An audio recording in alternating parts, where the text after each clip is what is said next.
Do you love movies? So do I. What's up, y'all? It's KB, and I love movies, inviting you to listen to The Conversation, a film podcast where passion meets perspective and opinion. From the old school to the new, I invite a guest on to discuss the movies that thrill us, challenge us, break our hearts, or even blow our minds. There's always new episodes dropping wherever you get your podcasts. So join the conversation. We don't just watch movies. We love talking about them too. The Conversation with KB Loves Movies, a part of Someone's Favorite Productions podcast network. Hello and welcome to Tumbleweeds and TV Cowboys. My name is Hunter. In this podcast, I'll be joined by a different guest each week to discuss a classic Western movie or TV show. I've been a fan of classic Westerns for as long as I can remember, and in recent years, they've become very nostalgic for me. I love the aesthetic, the tropes, and I love seeing different filmmakers' takes on them. At their best, they're incredibly entertaining, rewatchable, and some of my all-time favorite movies are Westerns. We'll mostly focus on Western movies made in Hollywood, but we'll also be covering spaghetti Westerns, and one thing I'm very excited to get into are Western TV shows. I've got some amazing guests coming on the show, film professors, historians, and podcasters. And Tumbleweeds and TV Cowboys is part of the Someone's Favorite Productions podcast network, and many guests on the show will be from other shows on the network. Thanks for listening.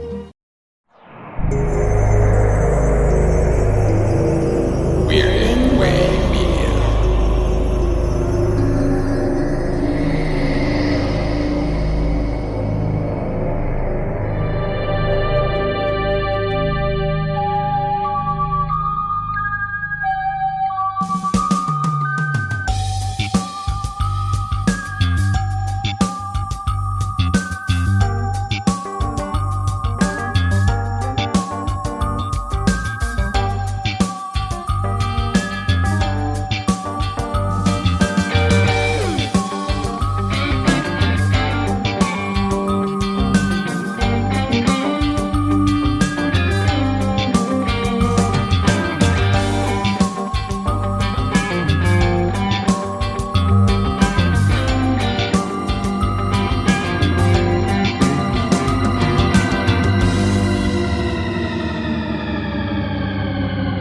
Welcome back to Midnight Viewing, the horror anthology podcast, where this season we're taking a look at George A. Romero's 1980s series, Tales from the Darkside. Sharing the Midnight View with me are the CultureCast Chris Stashew. I asked you last time. We'll ask you once again. My name is Isha Candisha, and that's where that's if you don't refer, I'll leave.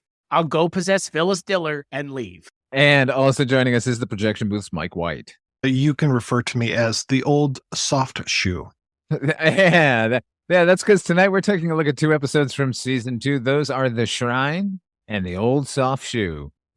The Shrine is season 2, episode 17, originally aired on February the 9th, 1986. This was written by Julie Selbo from a story by Pamela Sargent and directed by Christopher T. Welch, starring Lorna Luft, Colleen Gray, Virginia Keene, and Janet Wood. This is a story of Christine returning home after years of suffering a mental breakdown to discover her mother has a younger, better, less disappointing version of herself already living there. What do you think about this one, Chris?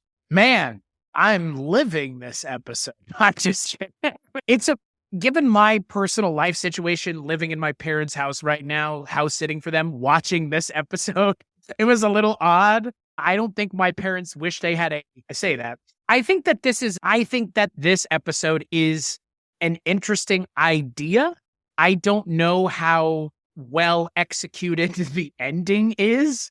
I think we'll probably talk a fair bit about the ending ultimately, but I will say, I think for me, I understand what they were getting at, but this kind of smacks of a little bit of Twilight Zone 85. One might say, oh, the wistful days of when things weren't fucked up. And what if I could start again? And it's like, what if you fucking have to deal with the hand you've been dealt and you can't start again? Because that's reality. And that's what this episode kind of gets at right at the end. The runway is about to disappear and the plane just barely lifts off at the end. Sort of. I don't know. I think it's all over the place. I like what they were going for.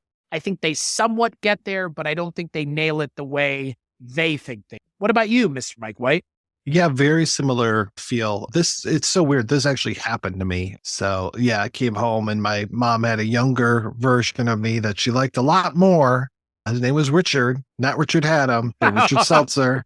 He was a foreign exchange student. She really liked him a lot more than me. So What I if it could was really Richard feel Haddam? What if it Oh, was Richard Haddam? that would be something, especially since he's a little older than I am. But yeah, no, I wanted just a little bit more, just a little bit something more. I don't know if it was a voiceover or that this new child was some sort of malevolent spirit that could tell that the mom was disappointed and glommed onto her somehow or something like that. But the idea is interesting. The idea, of course, of the whole I screwed up, my mom wants to a do-over with this other girl who's way better than I am and fulfills all of her needs. But yeah, it just felt like it wasn't coalescing exactly the way they wanted it to. And I will mention, by the way, before you go, Father Malone, Frere Jacques, Oh, Jesus. Dorme-vu is as bad as for He's a Jolly Good Fellow, as far as I'm concerned. It has now entered the pantheon of things that I will never be able to unhear in this context ever again. I have a special note here just about don't use children's rhymes. Now, this is like 1986, they haven't really pushed horror to the rhyming children limit yet. Freddy's just now doing it, but by now, my God, revisiting it, it's not scary. It kind of never has been, honestly. This one gave me a lot of hope when it began because we were getting a very convincing, or rather interior-exterior. They're shooting from inside a set, and they've got an exterior set outside with rain and such going on and lightning. And the lightning was the only source of light in the room where the mother has fallen asleep at the sort of kitchen table. And I thought, oh man, this is pretty atmospheric. This is looking good. And then it starts, it's a tale of a mother and a daughter, which we don't get that often. Certainly not in an anthology series, and dealing head on with the issues that mothers and daughters have with each other. So I got very excited. And then it falls apart because it is incredibly crazily poorly paced, and they go to lengths to set up that she's returning after 6 years and she had a complete mental breakdown. What they're trying to do here is what they did on The Nightmare at 20,000 Feet, which is there a gremlin on the wing, or is this guy just losing it again? But they never really traffic in that because they're showing us ghostly things happening without her on screen. So we know it's just some sort of supernatural thing going on behind that door. So there was never really any tension. Having said that, I did like how when she meets her younger self, how mean her younger self was to her. That was nice. Her younger self is a real piece of shit. Oh yeah.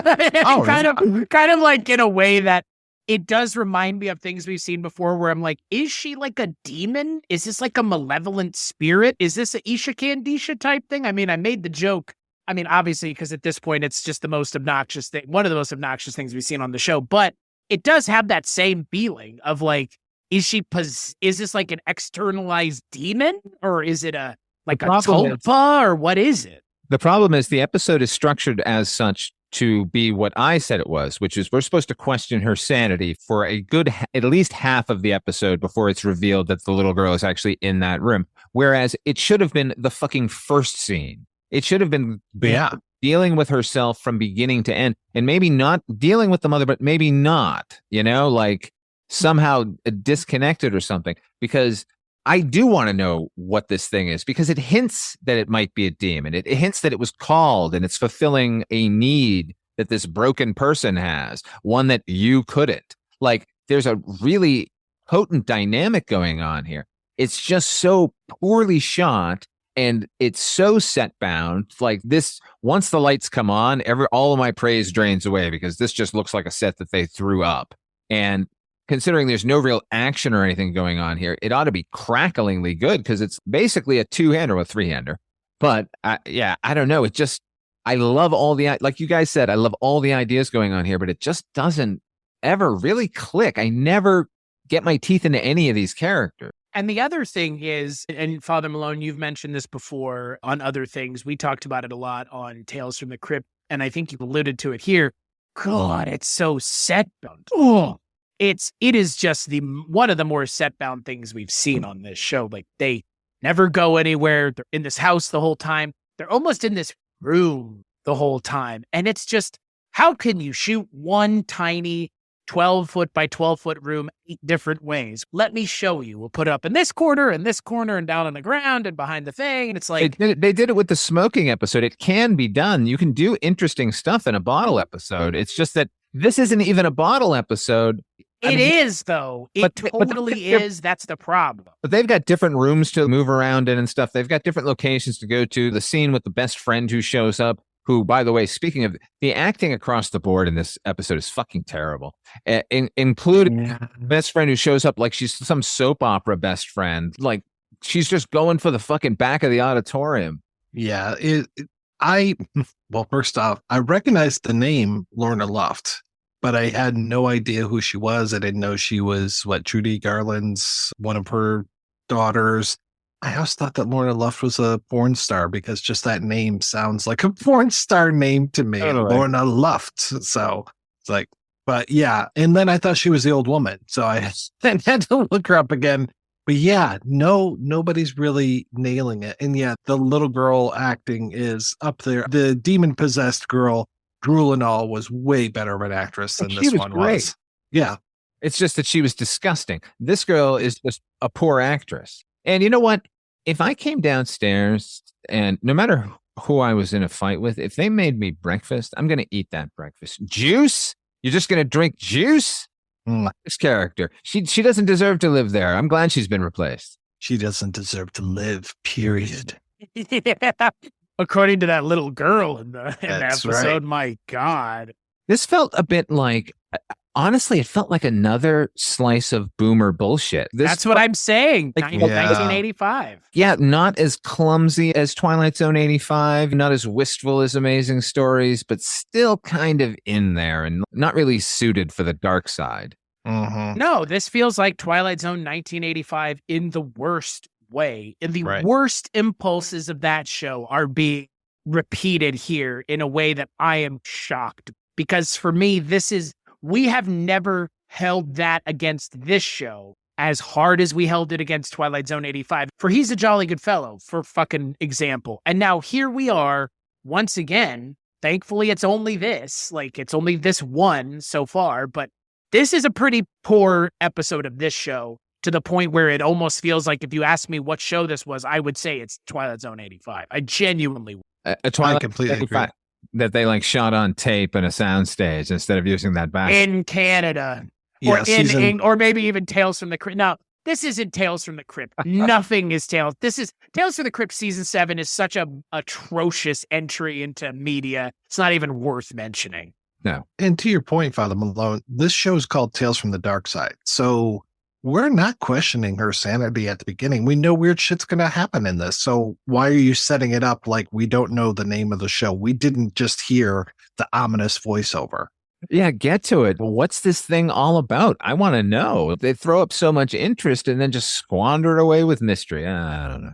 It doesn't work for me. And I don't, and I think it could have, and I think it should have, because again, I think the story has an interesting idea that it's getting at.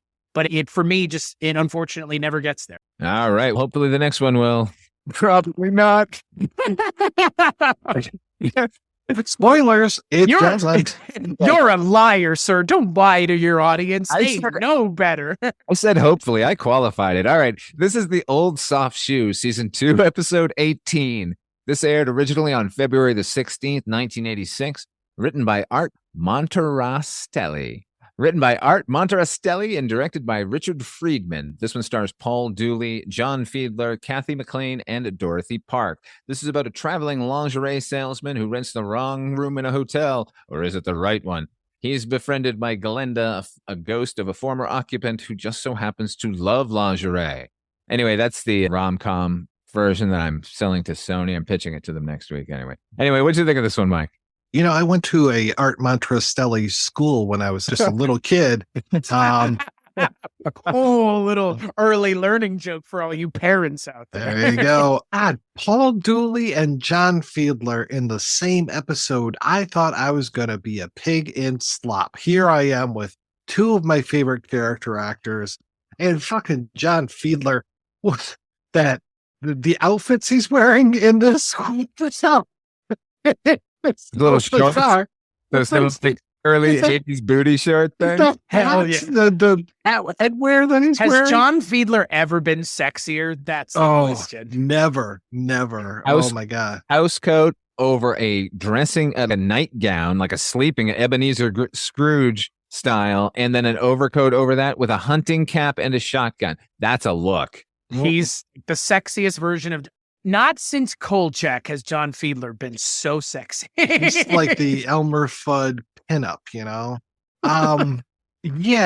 This, and then there's the whole thing of how Chester Caruso, the Paul Dooley character, is hitting on this woman that he meets, and she keeps thinking that he's coming on to her. There's a fucking peephole in the bathroom. What am I watching here? Is this Psycho?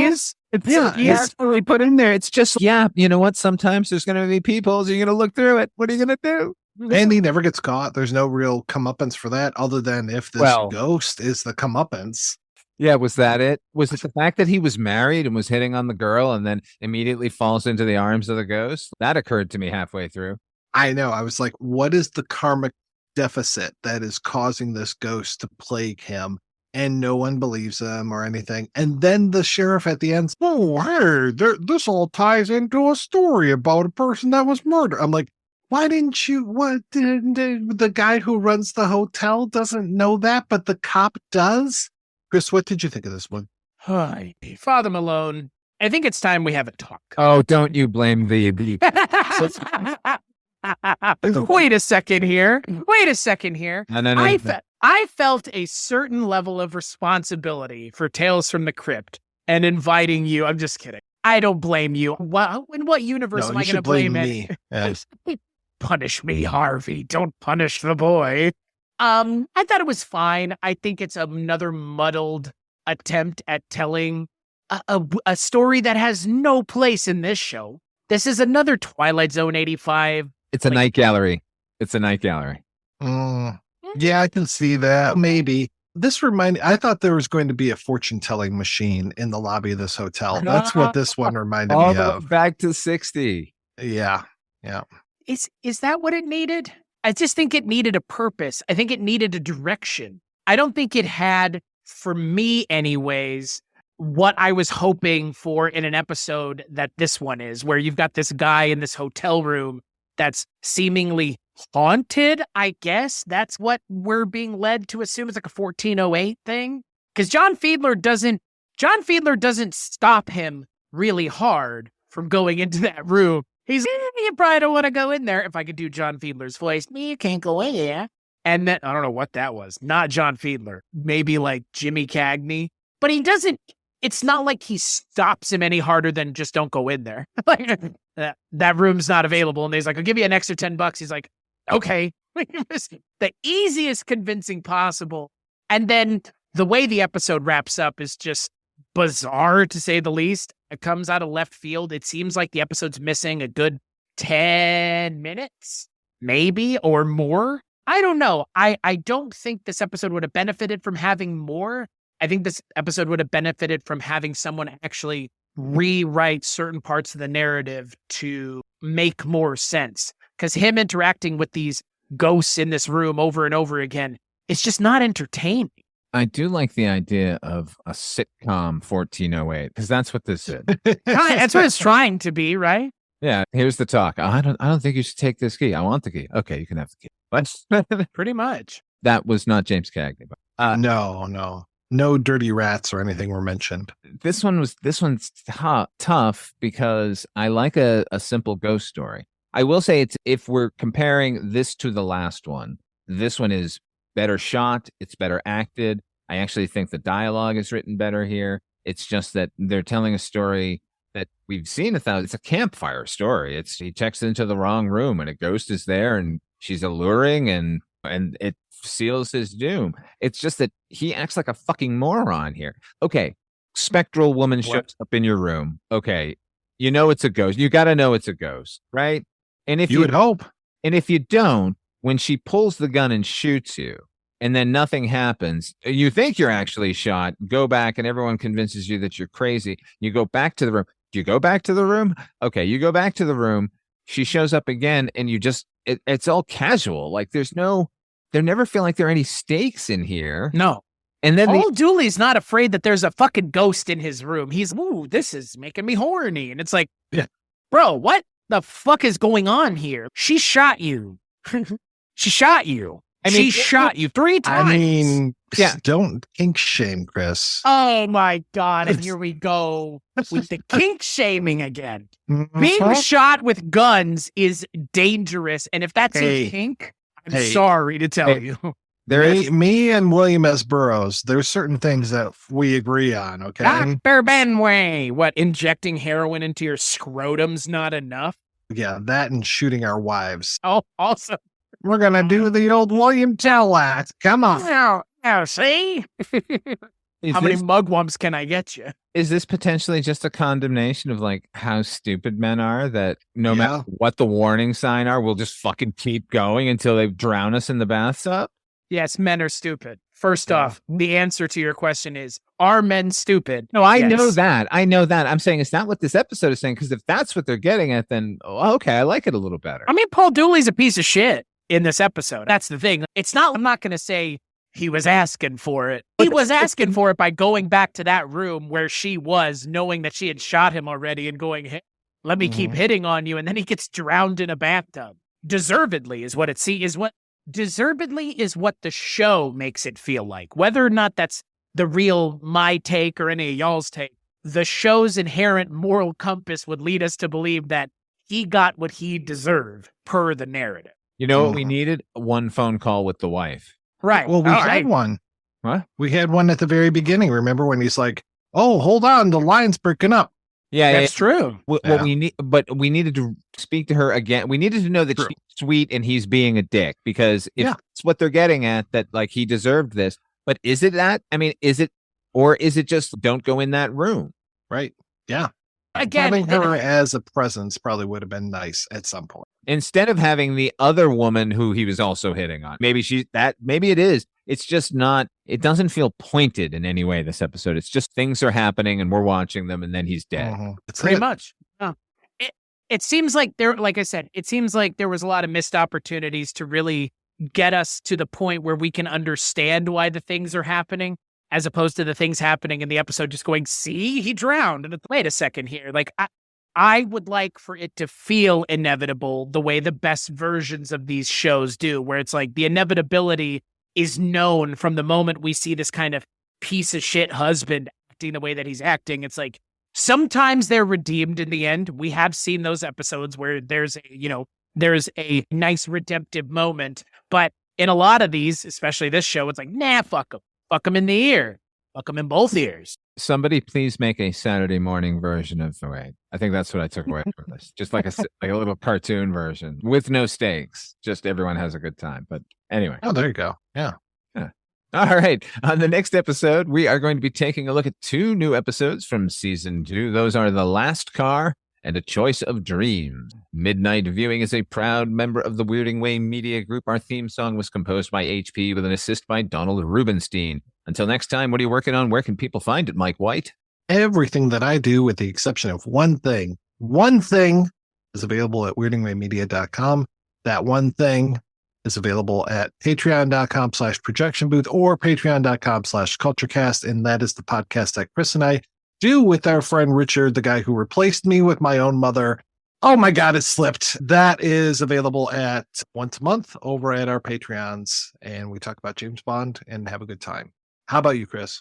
weirdingwaymedia.com. It's where you can find all the stuff that I work on. Like Mike said, Patreon is where you can go to support us. But more importantly, head over to patreon.com/Father Malone to support this show, which is the show that you're listening to now. And he's doing this show twice a week with other people that aren't even us anymore all the time. This is a big undertaking now. This is not just some Mickey Mouse. This is not my beautiful house. This is not my beautiful wife. We met one of Father Malone's other co-hosts last night, and it was weird. He looks exactly like a young Cristachio. It's Weird. almost like he's trying to replace you. I knew it. Frere Jacques, Frere Jacques. It's the dormez-vous part that really makes me mad. Them saying Frere Jacques is fine, but dormez-vous over and over is just Weirding Way Media. Those where you can find my stuff. Father Malone? What they said, and if money's tight, you can do us a solid by giving us a 5-star review, subscribe, like, share, tell somebody else to listen. Thank you all for joining us here at Midnight Viewing. Until next time, try to enjoy the daylight.